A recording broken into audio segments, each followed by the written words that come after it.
Hey everybody, it's David Becker, and I'm here today with my next installment of the Joe Diorio tribute. It is the 20th anniversary of the release of The Color of Sound. That's the last recording of Joe Diorio with myself as well. And I'm here with Jennifer Batten. Hey Jennifer, thanks for Hey, being hey, here today. hey. Thanks for thinking of me for this. Oh, absolutely, man. You're on my list for sure. I did Steve Lynch yesterday, so we talked about you. Uh, Tell me a little bit about when you went to GIT because Steve was in 78 and you were there around the same time, I think. yeah, we were in the same class. Graduated Okay. March 79, I think. Okay. Yeah, I was there 80, March of 80, I started. So when did you meet Joe Diorio? How did you get Joe's? Did you know Joe before you went to GIT? No, I met him that year. And gosh, at that year there was only three teachers, Ron Estee, Joe, and Don Muck. And Okay. Les Wise came in towards the end. Okay. How did you connect with Joe? Because Joe was very open to all kinds of people, all kinds of guitar players, but I know you guys had a special thing. He was very influential to you at that time. So how did you connect with him? You just saw him play and said, I got to connect with this guy. Yeah, when I first heard about well, it was GIT at the time, long before Hmm. they had bass and drums. There was an ad in Guitar Player magazine for a weekend symposium, like Okay. a 3-day thing. And I lived in San Diego. I drove up to LA to participate, and I think it was the very last day after all the classes, all the teachers played. Mundell Lowe was there, and Don and Joe, and gosh, I can't remember who else, but I just remember Joe was on another level. He Yeah. was speaking to angels, you know? Yeah, yeah, yeah, absolutely. It's the same feeling I had when I saw him play. Yeah. Well, it's funny. I went to GIT out of sort of a fluke because do you remember Craig Sharmott? Yes, I I do. think he was in your class. So I played trumpet in junior high, and my junior high school music teacher was a professional musician. His grandson is a jazz guitar player, Graham Decter, and Ted Decter was a trombonist. He played with Harry James, Stan Kenton, knew all the guys in town. So he said to me, if you're going to go study music, David, you should go to Berklee College of Music. So that's where I Mm, was going to go. And I okay. took up the guitar when I was 15. I remember he was disappointed. He said, I was disappointed when you quit trumpet, but when I heard you play guitar, I knew why. So in any case, he set up this nice letter of recommendation, and I graduated high school in 79. I was ready to go at Berklee. And I met a guy at a music store in the Valley who said, man, don't go to Berklee, go to GIT. And then a couple months after that, I met Craig Sharmott because he was playing with my brother and he had just graduated. He said, man, you got to go to GIT. So I was like, oh, okay, my, dreams to go to Berklee were shattered, but I went down to Hollywood and I never looked back. So, you know, Yeah, it was magical times, especially in the beginning. Um, I'm really glad I went when I did because there was only me too. 60 students divided into two classes, and early days were good. Yeah, that's what Steve said. That time period between when you guys were there and just a little bit after when I left was a really magical time because, well, when I was there too, we had bass players but no drummers. We only had the house guys like Joe Brancato and Eddie Rossetti. So the PIT thing didn't start till I think a couple of years after that. Yeah. So how did you approach Joe the first time? Uh, I was probably one of the quiet kids, just observing. And honestly, that symposium I was talking about, everything was over my head. Everything, the whole weekend. It was like flying past my head and splattering on the wall behind me, you know. And I took a test at the end of the symposium with Pat Hicks to try to get into the school, and I Hmm. flunked. You flunked. Yeah, Okay. and I specifically Wow. remember him saying, play a G major seven chord, and the only Right. G I knew with a seven was cowboy dominant G7. Right. Right. And he said, "Yeah, you're not quite ready for the school," and recommended a teacher in San Diego who actually wasn't available. So I ended up studying with Peter Sprague for Oh, Peter, sure. I know Peter. Yeah. Yeah. really intense bebop Yeah. for 6 months, and that got me up to speed with Okay. you know chord scales, chord melody, and well, Mhm. I didn't even know diatonic scales at that point. Right, I right, just knew blues. but Even right, though right, I have been taking lessons ever since I was 8 years old, but right, right. Teachers Well, I teach mean, you what they're comfortable with. sure, and it's all what you can perceive and how you understand. I mean, for me, playing trumpet, I learned how to read music, but and a little bit about theory. But when guitar came, everything was by ear. So the first couple of months of the school, I was frustrated because guys were talking about, you play the Mixolydian up and you play this down. I mean, I knew chords, but I could hear stuff. And Joe was the guy who talked about Wes Montgomery and said, "Hey, Wes wasn't thinking about scales, he was thinking about sounds." And I went, "Hey, Mr. Diorio, that's how I think. And that's why he said, you come and see me." So that opened up a lot. But when you met Joe and actually started to spend time with him, was there something that introduced you to, did he say, "Hey, come see me," or did you ask him specifically for something, or how did that come about? I don't recall having a lot of one-on-one time. It's just I was so into every class. I still have cassette recordings of every class, and I remember one specifically that I actually transcribed every word and wrote it out because it was so entertaining. And he had done a gig the night before and he was so burnt out. He just started, I remember he looked over at the chalkboard and somebody had left something Right. and it had a treble clef and bass clef, and he looks over and he starts riffing on, "Hey, treble clef, bass clef here. I just wonder what you're doing." And I mean, it was an hour comedy, Yes. and it Yeah. was just so, stream of consciousness. And I remember that for many reasons. And one I remember is one of the students was pissed off afterwards, go, "Oh, we just wasted our time. Well, didn't Hmm. learn anything." And I'm thinking, that was the shit. Are you kidding me? That Exactly. was the Yeah. Yeah. magic. Yeah. Well, that's what I talked with Tim Lurch and some other guys and Pino Moroni, and Joe's, I think his forte was that he was able to communicate things on a very, very direct level that had a lot to do with your life as a musician, which are not talking about the notes you play. Yeah. And that's exactly right there is a great example. And he had a great sense of humor, but he also understood, how to communicate things. And a lot of guys didn't kind of get it because they were like, "Well, I want to learn how to play this scale. And I Yeah. want to know how to play this chord," as opposed to just intuitively saying, "Hey, this is what it's about." Because as a musician, as you know, you spend very little time playing. You spend most of your waking hours, getting over jet lag and, Yeah. doing all the stuff that you need to do. So, yeah, Also, I went to every gig he did, and he was playing a me too. lot. Yeah. And I recorded it, and I still got all those cassettes. I haven't heard any Yeah. years. But I mean, that was priceless. Just seeing Yeah. him, sometimes with the trio. I actually, he snuck me into a private gig he was doing one time at a real uppity event. Um, and it was just magic hearing him play so much. And Yeah. I was really into the intervallic Right. stuff. And Right. I got his intervallic book and I memorized that cover to cover. So he knew I was a fan. Yeah. Well, that was the book for everybody because Steve said that the very first exercise in intervallic designs he used in that turn up the radio solo. And you can hear it. It's like Ah, sure. just before he does the tapping stuff. And then I did a podcast and I just saw on the weekend Alex Skolnick from Testament. And Alex plays jazz. We played jazz together. And he said, "Oh man, I love that book and I used something on a Testament record, same thing." And it just shows how far Joe's reach would go. But let me ask you a little bit about that, because at the time you were playing bebop and studying that kind of stuff. When did you kind of make that transition to go like, "This is where I see my voice"? Because Joe was all about letting us be who we were and really encouraging, "Don't play like me or this guy, be yourself." He always would say to Yeah. me, "You were always David Becker, and that's a good thing." So when did you make that discovery for yourself? Wow, that's a heavy question. I remember really wanting to have my own sound. And I did this thing where I would take certain people's solos. I did it with Metheny, Robin Ford, Van Halen, Jocko, and I would take their solos back to back. And so it was just like Okay. eating fudge for dinner. Right, right. Yeah. No Yeah. melodies before. Right.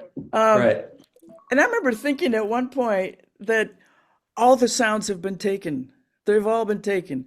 And then another Right. musician would pop up and you go, "Oh, that's original." So Right. Right. I don't know. Yeah, I think that's part of why I really glommed on to the intervallic thing because it was such a fresh sound. And then when Steve Lynch Hmm. started doing the tapping thing before that was a thing, I that was the most fascinating thing in the world. In fact, after I graduated uh, I moved back to San Diego, and I wrote Hmm. to him and I said, "Man, can you send me a demo of the stuff you've been working on?" And I tried to Right. learn it and tried to do the same. And at that point, I didn't really understand that he was using more than one finger, and I was burning out my finger and getting blisters. Right. Right. So Right. I drove up and got a lesson from him, and that was Okay. enough to send me on my way. Okay. So it's kind of funny how your sound evolves over time because Yeah. I wanted to be the next Pat Martino, and I ended up, I remember the first funk jam I went to. I go, man, this is way more fun. The energy just was Right. lifted. Right. Um, and I was playing with people that were just as shitty as I was as far as jazz, Right. So I remember sitting in with a band that was much better than us, and I was going, Hmm. wow, this feels so much better. Yeah. But and they were very kind to me, but I was shit. So I don't know. I think I found that funk and rock were, I just resonated more with it and just went in that direction and started listening to George Lynch at one point and Steve Morse. And, I mean, it's great to, it's a smorgasbord. You Of course. Oh, try absolutely. everything. Well, I can tell you a funny story about George Lynch. When I was recording my first album, Long Peter Matson, at Amigo Studios, Dokken was working in the studio next door. So we would see them and hang and stuff like that. And George tried out my Martin. He's like, I like my Alvarez better. But during the mix down of one of the tunes on the record called Strutting Down Hollywood Boulevard, Chet Himes ran my guitar, my clean guitar, through George's Marshall stack and then brought it back into the booth. So he's got this like heavily distorted sound under my clean sound. It's like a compression. You can't hear that it's distorted, but so that was my Huh. little George Lynch story. But for me, Joe opened up a whole world of just going for what I wanted to do musically because I remember I told Pat Hicks, he said, what do you want to do? And I said, I want to be a named jazz guitar player, make records and tour the world with my brother. And he goes, no, don't let this go to your head, young man, but I think you have what it takes. But I said, I know there's a lot of work I have to do. So that in mind, I mean, you can't just magically go and make records and do all that stuff. But Joe always encouraged me, just said, David, go for the music. Don't worry about the money. Just go for what you believe in and be true to yourself. And somehow I maneuvered that path. But I always remembered what Joe told me every step of the way. And I think that helped a great deal. And I think in your case too, that influence of Joe obviously gave you that palette in which to find your voice, which Yeah. is a really strong voice. I mean, you definitely made a Oh, mark, thank you. for sure. I remember seeing you with a showcase that you did with my buddy Mark Schulman a Ah, long time ago in the 80s. That was I think at the Country Club. wow. That's a blast from the past. Yeah. Yeah, yeah, and I mean, I knew you through GIT and through Joe, but it was great to see you perform in that. And then, of course, then you got the gig with MJ and all that stuff, and then playing with, Jeff Beck. It doesn't get any better than that. So, I mean, think about it. You play with Joe Diorio and Jeff Beck. I mean, two of the greatest guitar players in the world. You know. Yeah, I played with Joe at graduation, which was really daunting. I was such a nerd, man. Nerd with glasses. My whole family was there. And I remember it was one of those things where I was just kind of transported into another universe and I played probably way too long. As we do. As we do. Yeah, I played with Joe. I wanted to record with him at the school after I graduated. So we went into that, I think, was it P1, where they had a little 4-track, and we did a couple of tunes. But I always had this idea that I wanted to make a record with Joe. And when my second album for MCA was scheduled to be recorded in '87, I had said, Joe, I want you to come play a tune. And then for some reason we got over budget and I had to cancel the session. And I remember calling Joe saying, man, I'm really sorry. And he said, Nate, David, don't worry about it. And he said, if it's meant to be, it's meant to be. And years later, we had a chance to tour together in '99, went to Europe and did a whole long tour that was sponsored by USC. So we did a bunch of workshops and gigs, and that got my thinking again, like, well, maybe we can actually do this. And then my record company in 2000, and I think it was 4, said, is there anybody that you want to make a record with? And I said, Joe Diorio. And they said, we'll pay for that. So Fantastic. it, and it was one of those weekends where we did it at Steakhouse Studios, if you know that place in North Hollywood. Yeah. Um, there was a Jimi Hendrix mural on the left of us, and we set up face to face. I wrote a couple of tunes, and we just improvised. And it was one of those moments where we met on that level. Joe loved the record. He spoke very highly of it, and it was great therapy for him after he had the stroke. Oh, But we wow. did it. There's a couple of pieces on there that are interesting because they were all improvised, and then there's some very lyrical stuff that I wrote for Joe. We had a great time. We did probably 6 or 8 hours of recording, Wow. and I didn't realize. I remember hearing the news about his stroke. I went like, wow, I was the last guy to record with Joe Diorio. That's the last thing he did before he was unable to play. Wow. But I'm so proud of that album, and it's become like sort of a classic for guitar players. Like, John Scofield loves the record, and all these guys, they're like, oh yeah, I know the color of sound. So it's every time I reflect on it and I go back to it to listen, I go, wow, we really hit that mark. And I think that's the thing about the experience with Joe Diorio is that we got to experience him as a student, as an observer, as somebody who wants to learn, and then to be able to do that on that level where you could be a contemporary, which was really important for me, at least, to do that. Did you ever feel like you had a chance to do that with Joe when you got in your career? I mean, not playing wise, but like you said, now, I'm in the league now where Joe is, or Never. never? You never felt That that way? that thought never crossed my mind. Okay. And I remember one time I was talking to him after one of his gigs, and when you're young, it's like, how long will it take to get as good as you Right. are, kind of thing. And I remember he said, "Man, I'm just on the first rung of the ladder." And at that Exactly. point, you just go, Yeah. "God, that sounds hopeless for me." Well, he used to tell me, "Hey, there's nobody even 40 yet that's playing that good." And when I made the album with him, I think I was 43. So it was like I felt like, okay, I made the 40-year-old mark, so maybe I can hold my own in this. But yeah, I mean, the thing I loved about Joe is that he just had such a spirituality about him. Yeah, And maybe we can talk, Steve and I talked about that yesterday. Maybe you could talk a little bit about that, what that yeah, meant to you. yeah, man. I mean, he was kind of like the guitar Buddha. And I remember one time he gave me a pick and he handed it to me and he goes, "Don't lose it. It's magic." And I believed him. I'm going, "Fuck, I can't lose this." And of course, I lost it. He used to have bags of picks. I remember that he'd pull, hey David, try this one. Try, and he never had the right pick. And I think he How finally funny, found he finally found a pick that he liked, but it was half a pick, right? you know? So You know, yeah. speaking of the spiritual side, it's bringing back so many memories. After I graduated, I moved back to San Diego, but I would still drive up to see his gigs. It was like 2.5 hour drive, Yeah. and it was a little dangerous driving home that late and being tired Yeah. and everything. And Sure. so he invited me to crash at his house. So I would end up sleeping in his meditation room, and Okay. it was, I mean, that I would have dreams of music every single time that I stayed there, and I would record the gigs, and in the morning we would listen to the recording over breakfast, and he would get, I mean, you know how he looked when he was Yeah, listening. sure. He Yeah. was reliving it, and his head would just go like, yeah, Yeah, yeah. just following the riff that way and that way. And Right. those times, the one-on-one was really magical, and that we did that a bunch. Yeah. So many, many, many hours of listening to him, and of course his Spitball records. Right. Right. Right. Yep. Yep. Oh, In those are fact, great records. I'm the last time I saw Jesse Gress, he was playing with Todd Rundgren, and I hung out with him afterwards, and he started playing. Was it Tal of Sunshine, Naima Yeah, Rainbow? Rambo. Yeah. Yep. Yeah, that blew my mind. He still remembered it after so many decades.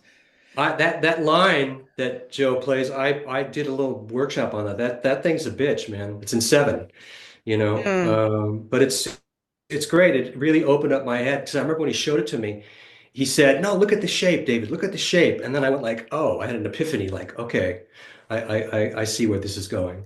But that's cool that you got to do that. They hang with Joe in that capacity. I mean, I went to Yes. all of his gigs too. I would take my little recorder and I'd get there before they'd start the show. I used to help Sherman Ferguson move his drums, load him up in the car, and I'd stay till the end of the set. And Narayan, he used to say to me, "Yeah, you're a trooper. You're always there." Every gig, and you're there. And I was telling Tim, I got to see Joe and Tal Farlow play together. I don't know if you got to see that, but No, uh-uh. Tal came out of retirement in, I think it was 81 or 80, like maybe beginning of 82. And he came to the West Coast and he did a gig at McCabe's. And it was Joe Diorio, it was Luther Hughes, and I think it was Jim Plank. And they played as a trio. And then Tal came up and played with the rhythm section. And then the two of them got together and played as a quartet. But I told this story already, but I'll tell it again. It was so funny because Joe had his polytone with the little red Yep. distortion on there. And Joe wasn't that technically savvy. So, yeah, and I have this on tape somewhere. And so he's like playing, and the distortion was on like halfway. Uh, So he's playing like Green Dolphin Street, and you can hear when he's hitting the notes, they're kind of, and Joe liked to sustain notes sometimes, yeah. but it was over sustained to the Uh, point where I was like going to run up there and turn it off. But Luther Hughes didn't miss a beat. He stopped, he reached over, he turned off the distortion. And Joe right. kind of looked and he's like, "Hey, your distortion was on. I turned it off." And then they just kept playing. So Oh, that was great. wow. Yeah. I know that panic when something's wrong and you're trying to concentrate on playing and troubleshoot at the same time.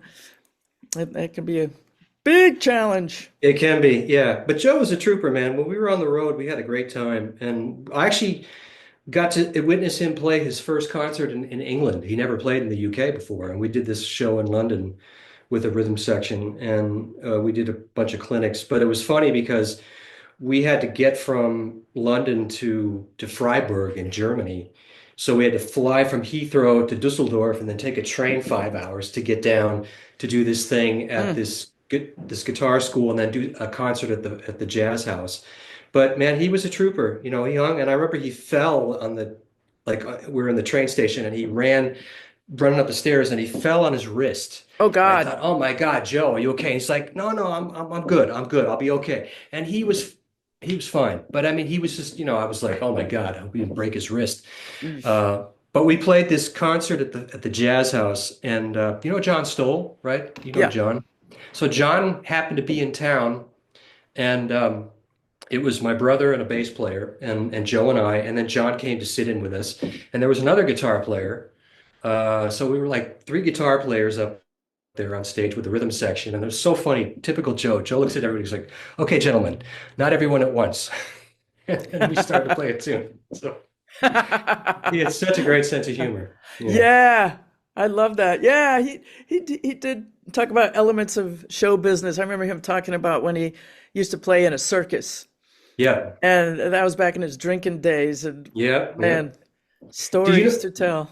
I told Steve that story. Do you remember? Did he ever tell that story when he was playing a club? I don't know where it was, but he said he was playing, and some guy in the back of the room started yelling, "Stop the music!" And Joe just ignored him. And he came up closer and closer, yelling, "Stop the music!" And Joe just kept playing. And he said he got this close to him, and he could smell the garlic on his breath. And Joe just took his fist and punched the guy, and the guy went flying. And then he realized that the guy was the club owner, and these like monkey guys are coming after Joe. And Joe said he pulled his guitar, pulled his amp, just threw it in the car and drove off. I Oh was like, man, that's the Italian side coming out. yes, Jesus. yeah, yeah, yeah. We Woo! tell so that was a story that I don't know when that was, but that's probably the drinking time. So for sure. Wow. Did Yeah, you did, did you have a chance to ever hang with Joe when he was back in Connecticut, or did you talk to him? I did, and I'm so thankful. I got to hang with him twice, and the first time I was on a deadline. I had a gig or something or a number of miles to do, and I only hung out for an hour or so, and I was so regretful. He showed me the watercolor paintings he was working on. In fact, I have a couple framed here. And so I had an opportunity to do another tour. I bought a motorhome to go around Okay. America. And I specifically uh, put it on my calendar that I wouldn't have to do anything else that day. Uh, Drove across the country with Jesse Solomon, and we got to hang with him and have dinner for several hours. And it was As you just, do. I Yeah. just so inspiring. I mean, just I him know. talking about painting Yeah. is like it brings you back to being a child and why you're into it in the first place. The last time I went to his house, I spent, I think, 8 hours there. And most of that time was just Joe and I in the living room. And I was playing, and we were talking about really deep stuff. And I wish I had recorded it, but I'm happy that I didn't because it was so personal that I didn't want to really, there's like things that I Yeah. talked about with Joe that I keep to myself. But we had dinner, of course, pasta, in the kitchen. So, and I remember Joe looking at me, and I'll never forget this. He just said, "David, I've never had a friend like you, and I just want to tell you how much I appreciate you." And I was Ah, like, "Oh man," it just, it's wonderful. he meant so much. And the thing about Joe was that well, during the pandemic, we would talk every day. I don't know if I sent you my etudes book that I wrote during the Yes. pandemic. Yeah. Okay, so anyway, I was writing that with Joe. Actually, I would be on the phone with Joe and I go, Joe, check this out. And he'd go, oh, that's a good one, man. So I would write it down. And he loved that book, but he was actually the guy who inspired it because Ah, everything I would come up with, I'd go, hey, Joe, check this one out. Oh, yeah, that's a good one. You need to write that down. So, fantastic. we would talk every day, and I actually end up recording a lot of our conversations Ah, in the end because I wanted to have that as a, fantastic. memorabilia. So, I have, I don't know if you've seen it, but on my YouTube channel, I did video blogs of a few of the RV tours, and one has him and going through like 30 or 40 of his paintings. oh, okay. I'll have to check that Yeah. out. Yeah. Yeah. I mean, he was a multifaceted guy. Yeah. And, the thing is, Joe, even though he didn't have the big quote unquote success of being the guitar star, I think his influence has gone way beyond anybody else's. Because musically, I mean, there's not anybody in the last 40 or 50 years that can even touch Joe Diorio, Yeah. that what he was able to do. I mean, and then his influence as an educator. And I mean, I have a student from Vietnam who studies now in Berkeley, California, and he reached out to me and said, I love you and Joe Diorio, and I've got all these things, and he knows all about it. So his legacy is still moving, which is great. Even Pat Metheny and I talked about that he's much more famous now than back in the Miami days. But that Yeah. I run into people all over the world that are into him. it's inspiring to see. And I go back and listen to some of those things like his solo on Bloom Dito, which Gosh, back in, well, it would have been January 79 as the first NAMM show I ever went to. And, a bunch of us people with no money, we got into the NAMM show and they started changing the rules after that because they realized we right, had no money. And we right. started, making up fake business cards and all that. But there was the Dale Zdenek Book Company had a suite and they had Okay. an after show jam and Joe was there. And I had my big honking cassette deck, being such a Hmm. nerd. And there's well, at least a half a dozen of us GIT guys were there. And Right. it was the coolest thing in the world. It was Joe, Attila Zoller, Oh, okay, Attila, uh, yeah. Carl Burnett on drums, Yeah, yeah. and then in walks Jocko. Oh, you were there for that. Okay, I heard about Yeah. that. Yeah. Yeah. Wow. And then Jocko played drums for the first two or three songs. Okay. It's funny because everything sounded like Teen Town. Right. Right. But yeah, I mean, that night, it's one of those NAMM things that, if it was on a calendar, it wouldn't have been that cool, but it just Right. organically happened. Yeah. Well, that band that he played with Ira Sullivan, I had a student in LA for a while, Chuck Lorre, the TV guy, Two and a Half Men, Big Bang Okay. Theory. Chuck is a guitar player, and he was in Miami in the early 70s, and he was playing.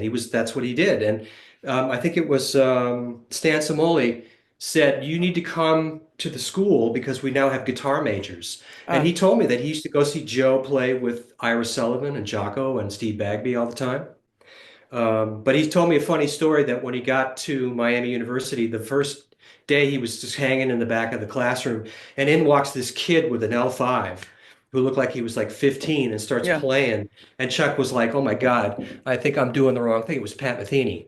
So, Ah, and I told Pat that story, so I connected those guys later on, but that was kind of interesting. But everybody knew, everybody knew about that band, and there's very few recordings, but there's a few on YouTube that you can hear for that yeah. band. It's amazing what's on YouTube that, Oh, I know, I the know. last few years I would go see Jeff Beck when I was over the pond. And when I was at his house, he would just be pulling up this stuff like a 12-year-old harpist that was just mind blowing and old Mahavishnu stuff that Okay, I never even think to see that stuff. right, yeah, of course. There's a lot of really great stuff from Norwegian television and from German TV. because they recorded all that stuff. You can see you could see the Gary Burton Quintet from Okay. 1974 with Mick Goodrick and Pat Metheny, and Pat's 19 playing the 12 string, barely, Wow. like it's, or you can see like Ralph Towner with the Solstice Band, stuff like that. Did Jeff, was he aware of Joe Diorio? Did you ever ask him if he knew Joe? Because I know a lot of the rock guys were aware of his books, but Yeah, I'm sure it came up in conversation, but I don't recall yeah. if he knew him or not. Yeah, I know Steve Morse because of Miami. He was Sure. and Eric Johnson. Eric and I, we played some gigs together, and I actually used Eric's amp on my first album. I told him about the record, which I said, "Oh man, I got to hear that," because he loved Joe Diorio. He was like, Mm, you can hear the intervals in his playing. right. Sure. So, Amazing. well, man, it's great that you took the time to do this. I really, really appreciate it. Well, sure. It's good to have those memories come back at me.